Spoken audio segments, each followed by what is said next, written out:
देखो इन्हें ये है ओस की बूंदे, पत्तों की गोद में आसमां से कूदे, अंगड़ाई ले फिर करवट बदल कर, नाजुक से मोती हंस दे फिसल कर। आज 2রা April world autism awareness day. সাধারণ মানুষের মধ্যে অটিজম নিয়ে যাতে কোনো রকম ভ্রান্তি না থাকে তার জন্য সচেতন করতে বেছে নেওয়া হয়েছে এই দিনটিকে।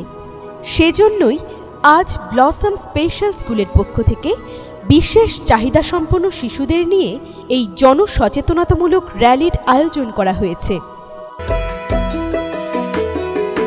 जैसे आँखों की डिबिया में निंदिया और निंदिया में मीठा सा सपना और सपने में मिल जाए फरिश्ता सा कोई।